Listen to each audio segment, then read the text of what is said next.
El movimiento circular uniforme, también conocido por sus iniciales como MCU, es el que presenta una partícula como esta que observamos aquí cuando se mueve con rapidez constante describiendo una trayectoria que es una circunferencia. Entonces observamos aquí con color azul la flechita que nos indica el vector velocidad en diferentes instantes y vemos que ese vector tiene siempre el mismo tamaño, queriendo decir que se trata de un vector de magnitud o módulo constante. Por eso se trata de un movimiento circular uniforme. La partícula va a efectuar una vuelta completa en un tiempo que se llama el periodo y que se denota con la letra T mayúscula. Ese tiempo que emplea la partícula en dar una vuelta completa, es decir, el periodo, se maneja en segundos. ¿Sí? La unidad en el sistema internacional, como es un tiempo, será el segundo. También podemos decir que periodo puede obtenerse como tiempo sobre número de vueltas. Es decir, si tenemos la oportunidad de tomar el tiempo y contar el número de vueltas, entonces al final dividimos el tiempo total entre el número de vueltas y nos dará el tiempo que tarda la partícula en realizar una vuelta, que es lo que se conoce como periodo. Ahora, cuando la partícula efectúa un número determinado de vueltas en la unidad de tiempo, entonces tenemos lo que se llama la frecuencia, que se denota con F minúscula. La frecuencia viene siendo lo contrario del periodo, es decir, número de vueltas dividido entre el tiempo. Será entonces el número de vueltas que realiza la partícula en la unidad de tiempo. Normalmente la unidad de tiempo es el segundo, entonces sería número de vueltas por segundo. La frecuencia se suele expresar en revoluciones sobre segundo, es decir, revoluciones por segundo, que es lo que se conoce también como RPS, o también esta unidad se expresa como Hertz, es decir, Hz es la abreviatura, y esta es la unidad en el sistema internacional para la frecuencia. Como podemos ver, periodo y frecuencia son dos cantidades recíprocas, es decir, si multiplicamos esto por esto nos dará como resultado 1. Entonces, periodo multiplicado por frecuencia es igual a 1 y esto quiere decir que son magnitudes recíprocas. De esta expresión tenemos que periodo es igual a 1 sobre la frecuencia y frecuencia es igual a 1 sobre periodo. Entonces salen dos formulitas que nos permiten encontrar el periodo cuando se conoce la frecuencia o la frecuencia cuando se conoce el periodo. Como la frecuencia es 1 sobre el periodo y dijimos que el periodo va en segundos, entonces la unidad de frecuencia que dijimos que es Hertz, entonces equivale también a 1 sobre segundo, es decir, 1 sobre S, que se puede expresar como S a la menos 1. Entonces podemos encontrar la frecuencia expresada en esta unidad, segundos a la menos 1, que es la misma que se conoce como Hertz. Ahora vamos a definir el concepto de velocidad lineal o tangencial, que es la que tenemos dibujada en este esquema. Será esta velocidad, este vector de color azul, que es la que presenta la partícula cuando describe una circunferencia de radio r. Esa velocidad se define como la relación entre el arco S recorrido y el tiempo empleado. Supongamos que la partícula se mueve desde este punto hasta este, tardando un tiempo t, y recorre este arco llamado S. Entonces, Si esto lo llevamos a una vuelta completa, tenemos que el arco recorrido será la longitud de la circunferencia, cuya fórmula geométrica es 2pi por el radio. Eso nos da la longitud de esta línea, y el tiempo que emplea la partícula en realizar toda esa vuelta, es decir, todo ese recorrido, es lo que definimos hace un momento como periodo. Entonces nos aparece la primera formulita para la velocidad lineal o tangencial. Si en esta expresión cambiamos el periodo por la formulita que vimos hace un momento, es decir, periodo equivale a 1 sobre la frecuencia, y a este 2πr le colocamos denominador 1 y efectuamos el producto de extremos y de medios, tenemos la expresión 2pi por el radio por la frecuencia. ¿Sí? Tenemos en el numerador 2πr por f, en el denominador tendríamos 1 que lo podemos obviar. Entonces tenemos ya dos formulitas para la velocidad tangencial. Una es 2πr sobre el periodo y la otra es 2πr por la frecuencia. Las anotamos por acá y vamos a definir cuáles son las unidades de esta fórmula. Para la velocidad tenemos la unidad metros por segundo, ¿sí? La unidad de velocidad en el sistema internacional. Para el radio tendremos metro, ¿sí? Porque el radio es una longitud. Para el periodo, como dijimos, tenemos como unidad el segundo. Para la frecuencia tenemos como unidad hertz o segundos a la -1, y ese número pi lo podemos trabajar como 3.14. Esas serían entonces los diferentes parámetros que maneja esa formulita. Sobre el vector velocidad lineal o tangencial, debemos decir que su magnitud o módulo permanece constante, más no su dirección y sentido. Permanentemente ese vector está cambiando de dirección y sentido. Luego, lo único que permanece constante en él es su módulo o magnitud. Vamos ahora con el concepto de velocidad angular, que se representa con la letra griega omega minúscula y se define como la relación entre el ángulo central θ que barre la partícula y el tiempo t empleado en ello. Es decir, supongamos que la partícula se mueve desde este punto hasta este, entonces transcurre un tiempo t y barre un ángulo central θ, ¿sí? Que es este de acá. Entonces la relación entre esos dos valores nos da la velocidad angular. Si nuevamente llevamos esto a una vuelta completa, tenemos que el ángulo central recorrido sería de 360 grados y el tiempo empleado en ello es el periodo. Pero en este tema de movimiento circular no se manejan los ángulos en grados, sino en radianes. Entonces recordemos que 360 grados es un ángulo equivalente a 2pi radianes. Entonces debemos escribir 2pi en el numerador. Esa será la primera formulita para la velocidad angular.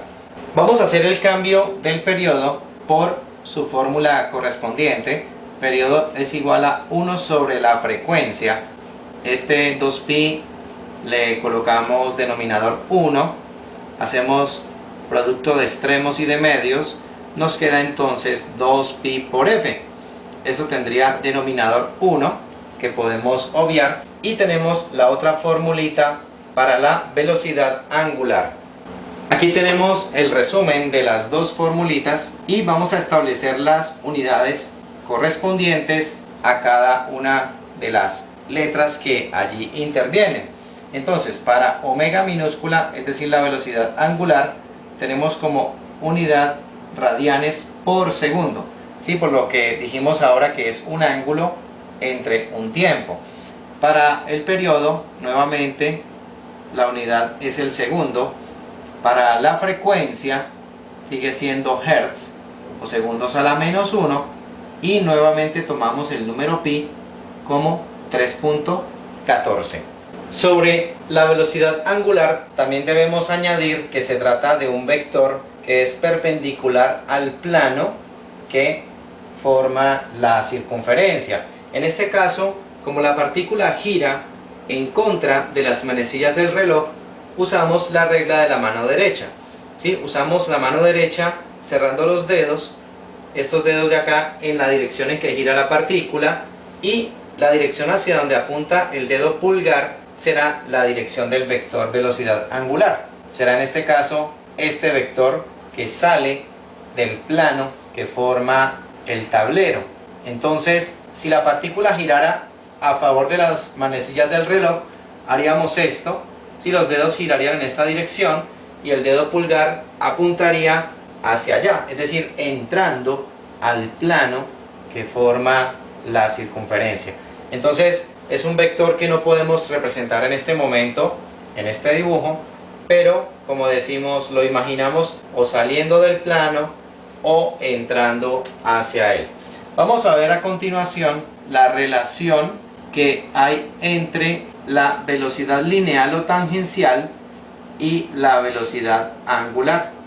¿Sí? Entre estas dos magnitudes vamos a ver qué relación existe. Recordemos que la formulita para encontrar la velocidad lineal o tangencial, una de ellas dice 2pi por el radio por la frecuencia. Pues bien, en esta fórmula podemos intercambiar los factores R y F, propiedad conmutativa de la multiplicación, y el producto 2pi por la frecuencia es lo que demostramos hace un momento, que equivale a velocidad angular. Por lo tanto, obtenemos esta relación: velocidad lineal o tangencial es igual a la velocidad angular por el radio. Entonces, con esta formulita encontramos rápidamente la velocidad lineal o tangencial cuando conocemos la angular. Simplemente la multiplicamos por el radio y ya tenemos esta velocidad lineal. Para esta formulita las unidades son las siguientes. Tenemos para la velocidad lineal o tangencial metros por segundo, para la velocidad angular radianes por segundo, y para el radio tenemos metros por tratarse de una longitud. Aquí es preciso resaltar lo siguiente: observamos que la velocidad angular multiplicada por el radio nos tiene que dar la velocidad lineal o tangencial. Es decir, al multiplicar radianes sobre segundo por metro, nos tiene que dar metros por segundo. Entonces, vemos que en el numerador multiplicaría metros por radianes y eso nos da metros. En principio podría pensarse que eso es algo inconsistente, pero resulta que en la física los radianes son las únicas unidades que pueden ser absorbidas por otra. Es decir, el producto metro por radian da simplemente metro. Es como si los radianes desaparecieran. Los segundos permanecen abajo. Entonces, destacamos el hecho de que los radianes son las únicas unidades en física que pueden desaparecer así nomás. Ahora vamos a mirar el concepto de aceleración centrípeta, que se denota como A sub c. También se conoce como aceleración radial o aceleración normal. ¿Por qué razón se llama así? Porque siempre es un vector que está dirigido hacia el centro de la circunferencia. Este vector que estamos dibujando aquí será el vector aceleración centrípeta. Entonces vemos que lleva la dirección del radio, por eso se llama aceleración radial, y también se llama aceleración normal porque forma 90 grados con el vector velocidad, o sea, es normal al vector velocidad. Recordemos que cuando hay un movimiento curvilíneo, la aceleración tiene dos componentes, una tangencial y una normal. En este caso, como la partícula presenta velocidad lineal o tangencial constante, entonces no tendremos aceleración tangencial. Esa aceleración será nula. Entonces la única aceleración que nos queda es la aceleración normal, que sería la aceleración centrípeta. Para esta aceleración tenemos la siguiente formulita, es igual a velocidad lineal o tangencial al cuadrado, todo eso dividido entre el radio. La demostración de esta fórmula no la vamos a hacer en esta ocasión porque es una demostración bastante compleja. Sí, la dejaríamos como consulta si el estudiante quiere profundizar en ella en un texto de física, allí se encuentra. Entonces tenemos esa primera fórmula para la aceleración centrípeta. Si utilizamos el hecho de que la velocidad lineal o tangencial es igual a la velocidad angular por el radio, es decir, la relación que demostramos anteriormente, entonces podemos sustituir esa expresión aquí. Nos quedaría entonces aceleración centrípeta igual a velocidad angular por r al cuadrado, todo esto sobre el radio. En el numerador podemos repartir el exponente, nos quedaría omega minúscula al cuadrado por r cuadrado, todo esto sobre r, y allí podemos cancelar o simplificar una r, nos queda entonces una r en el numerador y obtenemos omega al cuadrado por r. Entonces tenemos dos formulitas para la aceleración centrípeta. Aquí las resumimos y vamos a establecer las unidades para cada letra que interviene en esa fórmula. Tenemos para la aceleración centrípeta que las unidades son metros por segundo cuadrado, ¿sí? Unidades de aceleración.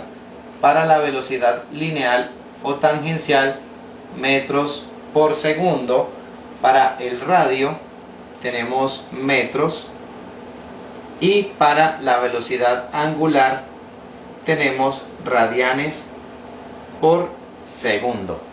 Por último, vamos a mirar el concepto de aceleración total en el movimiento circular uniforme. Entonces esta la vamos a llamar simplemente A.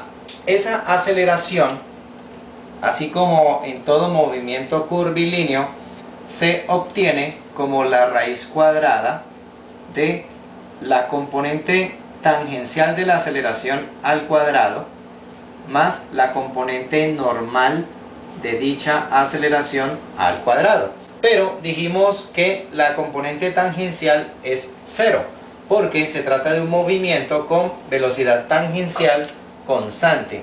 Entonces esta componente se nos va, es completamente nula, y nos queda la componente normal de la aceleración, que dijimos es la aceleración centrípeta. Entonces, simplificando toda esa expresión, llegamos a que la aceleración total para un movimiento circular uniforme es únicamente la aceleración centrípeta. Podríamos tomarla también en términos de vectores, ¿sí? La conclusión es que en el movimiento circular uniforme, la única aceleración de la que podemos hablar es de la aceleración centrípeta, es decir, la que todo el tiempo apunta hacia el centro de la circunferencia.